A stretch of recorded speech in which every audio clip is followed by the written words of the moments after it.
Assalamualaikum warahmatullahi wabarakatuh. Perkenalkan, nama saya Siti Nuramus Rahman dengan NIM L06 1212015 dari Prodi Teknologi Hasil Perikanan. Di sini saya merupakan anggota dari kelompok 1 dan akan menjelaskan hasil diskusi kelompok kami mengenai Mollusca bivalvia. Pengertian bivalvia. Bivalvia sendiri atau biasa yang disebut karang-karangan adalah kelas Mollusca yang terdiri dari hewan-hewan bertubuh lunak yang memiliki cangkang yang terdiri dari dua bagian simetris yang dapat dibuka dan ditutup dengan gerakan otot. Bivalvia hidup di perairan tawar dan laut, dari perairan dangkal hingga kedalaman laut yang sangat dalam. Morfologi cangkang sendiri dari bivalvia terdiri dari dua, yaitu cangkang dalam dan cangkang luar.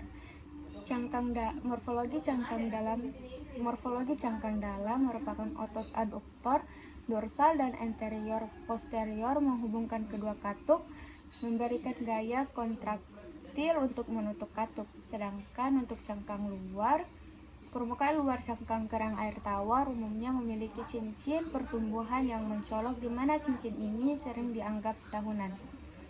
Luar Ctenidia menciptakan aliran air melalui rongga mantel untuk makan dan pertukaran gas. Sedangkan Ctenidia merupakan semua kerang air tawar baik asli maupun invasif memiliki insang lamellibranch dimodifikasi dari Ctenidia protobranch primitif untuk berfungsi sebagai organ pernafasan dan penyaring makanan. Makan sendiri merupakan partikel makanan yang tersuspensi dalam aferen melalui arus ditangkap oleh Ctenidia, disortir sebagian dan diteruskan ke depan untuk disortir dan dicerna lebih lanjut. Selanjutnya mengenai sistem saraf dan organ. Sistem saraf Mollusca yang khas berasal dari susunan protostom bilateral dasar dengan cincin sirkumenterik anterior ganglia dan dua tali saraf berpasangan yang menginversi kaki dan massa visceral. Sepasang tali saraf berjalan secara ventral ke ganglia pedal berpasangan untuk menginversi kaki, dan set kabel kedua berjalan ke belakang ke visceral dan glia yang mengirimkan saraf ke usus, jantung, os pragia, aduktor posterior, dan mantel. Selanjutnya mengenai anatomi reproduksi. Gonad bivalvia air tawar berasal dari endoderm dan merupakan sisa-sisa selom embrionik. Gonad berpasangan menempati posteriodorsal bagian dari massa visceral. Seringkali berhubungan erat dengan usus dan kelenjar pencernaan. Gonad kerang air tawar berukuran besar dan mengelilingi usus. Gonoduk terhubung langsung ke perikardium, menghasilkan gamet yang berpindah ke mantel melalui ginjal dan saluran ginjal. Dengan sphincter, gonadux terhubung langsung ke ginjal dan kemudian kosong ke rongga mantel oleh saluran urogenital umum. Gametogenesis terjadi sepanjang tahun baik pada jantan maupun betina, tetapi sperma dan ovum yang matang terutama diproduksi hanya selama minggu-minggu sebelum pemijahan. Dan kejadian pemijahan musiman bervariasi dalam dua kategori besar, yaitu bradiktistia dan taktistia. Selanjutnya mengenai kaki dan gerakan bivalvia. Kaki digunakan oleh bivalvia air tawar untuk jangkar dan gerak loko atau serta memberi makan di antara bentuk yang lebih kecil. Hemocoel kaki sinus internal berisi cairan dan sejumlah sistem otot longitudinal dan sirkular memungkinkan bivalvia menggerakkan kaki menggunakan tekanan hidrostatis. Gerakan bivalvia tergantung pada jenis bivalvia tersebut. Beberapa kerang seperti kerang dapat menggerakkan kaki mereka untuk berenang di permukaan air atau bergerak di bawah air. Pembentukan cangkang. Model matriks menyatakan bahwa mineralisasi terjadi pada matriks kritin, fibroin sutera, dan protein asam yang disekresikan mantel.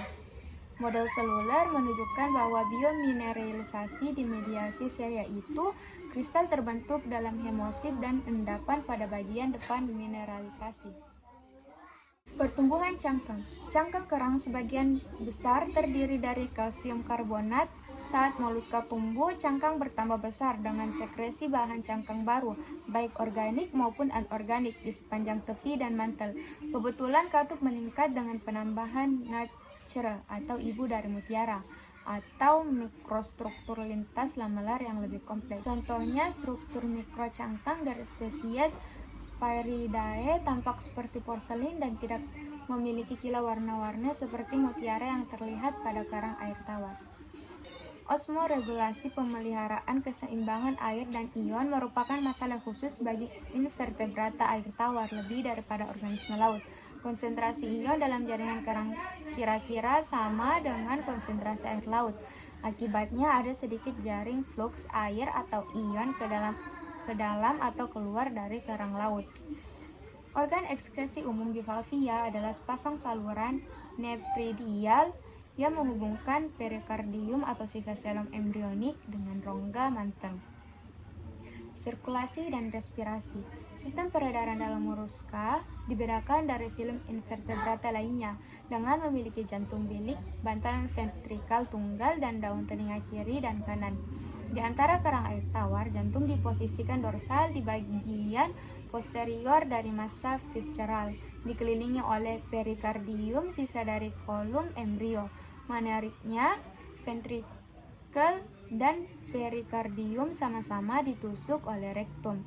Sistol ventrikal menggerakkan darah ke aorta posterior dan anterior yang dilengkapi dengan katup mirip sfinkter untuk mencegah cairan sirkulasi berbalik kembali ke ventrikel. Sistem anteri-anterior mengirimkan cabang-cabang utama ke usus dan kaki, serta ke otot aduktor anterior dan mantel. Hubungan simbiosis karang ikan air tawar dengan bivalvia sangat bermanfaat untuk memahami dinamika ekoevolusi dalam ekosistem air tawar, tetapi kepraktisan sistem model yang menjanjikan ini dirusak oleh tidak adanya stabil filogeni karang air tawar. Sekian dari saya. Wassalamualaikum warahmatullahi wabarakatuh.